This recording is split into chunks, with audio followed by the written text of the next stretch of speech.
The question coming out of this morning is this: does Mo Salah deserve, the word deserve needs to be emphasised here, to be one of the highest paid players in the Premier League?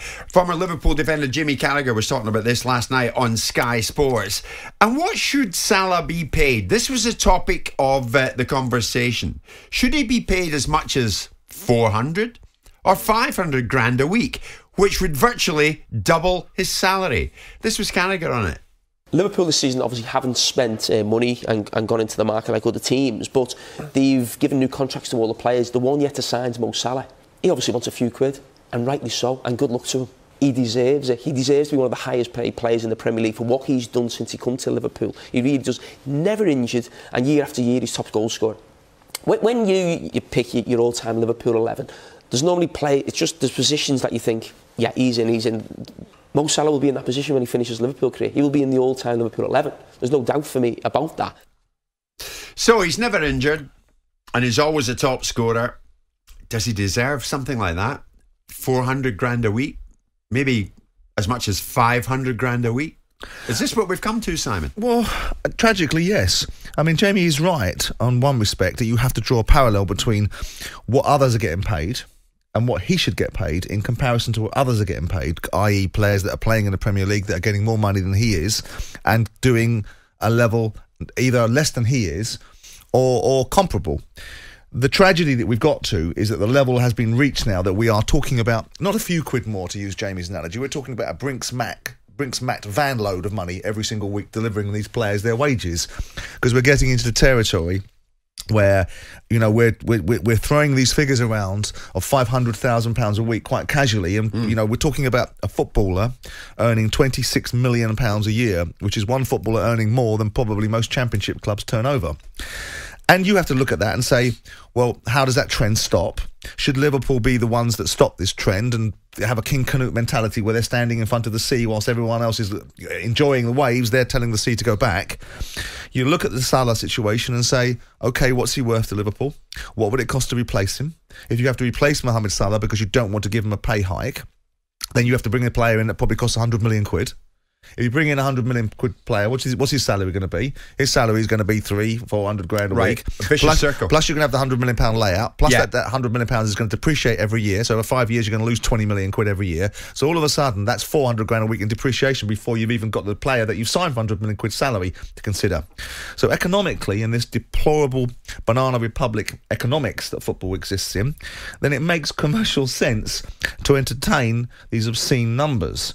The question is, how do you stop this train that seems to be constantly leaving the station without any objects in its way to say COVID hasn't stopped it, landscapes haven't stopped it, clubs being in real jeopardy haven't stopped it? The only thing that's going to stop it is if they finally get hold of some sort of governance over salaries. The Spanish have done it. The big argument in the Premier League was we can't be the leaders in this. We can't be the innovators. If we start to put salary caps in place, then players won't want to play in this league, and this juggernaut, I use juggernaut in comparable terms of what real money in business is, but in football terms, this juggernaut of a Premier League, which is perceived to be the most powerful and economically strongest league, will lose all its star players because they won't play here, because if a salary cap comes into the UK, they won't play. But that's not necessarily true. I was going to say that. Where would they go? Well, they would have gone initially to Spain, or they would go to China once upon a time, or they'd go to any league that the agents would have you believe will continue to pay the salaries that these players want. Yeah, I mean, is the lure of the Premier League not enough? Well, you'd go, you know, yes and no, because the idea that the salary caps, this is the idea that the Premier League floated. Now, I'm not in that camp. And it's been proven now that other leagues are prepared to take. So the question is, and the answer I was trying to give is what stops this now? What stops this ridiculous scenario? Liverpool can stop it.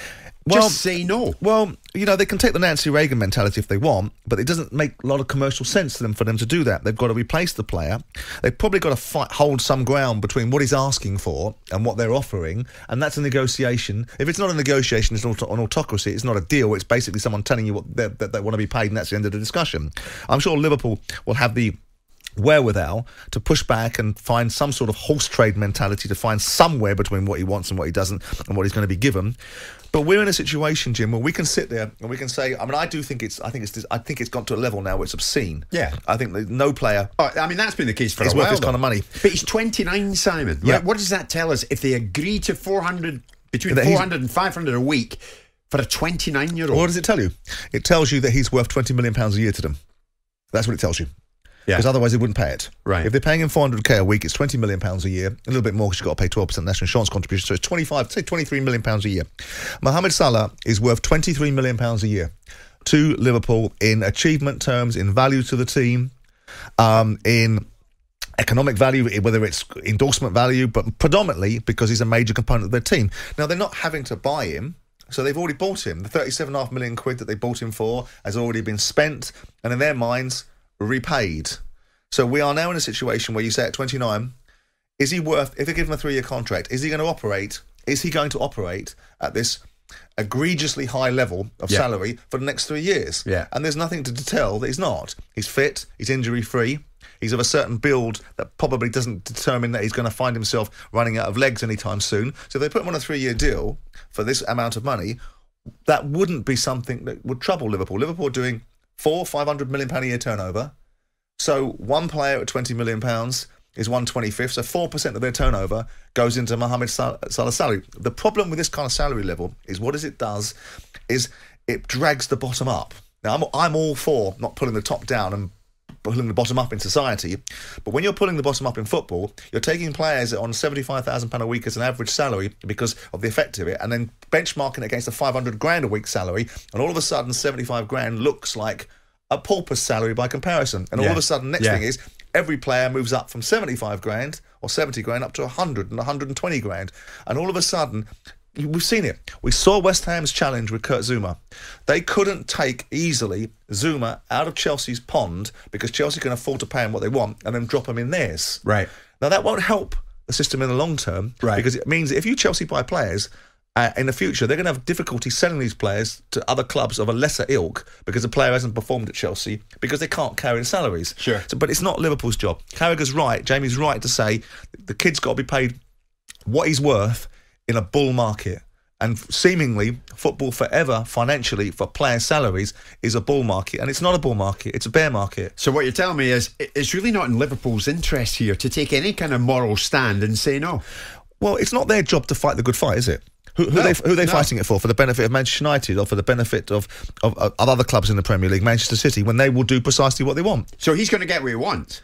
I suspect so. Because where's the negotiation? What's Liverpool's opportunity? What's he in his last year of his contract? Got 2 years left to go. He doesn't have to do it now, but if they don't do it now, then the media pressure will build up, the pressure on the players who's ever around him, the opportunities to get in and around the player, the PSGs will pop up and say, we'll have him off you for X amount of money. The Spanish guys that don't spend any money, that get Javier Tebas, the league president, criticising everybody else, will be in for him. And all of a sudden, Liverpool will be standing there fighting the good fight for no particular reason than anyone else's benefit. Yeah. What you need... And that's where we've got What you need is 70% as the highest turnover to wages governance, and then you can control it a little bit more. And if you can pay Salah 500 grand a week, you've got to pay someone else 50 grand a week. Yeah. That's what you've got to do. Jim White and Simon Jordan, Monday to Thursday morning, 10 till 1. On AM, on DAB, via the talkSPORT app and on your smart speaker.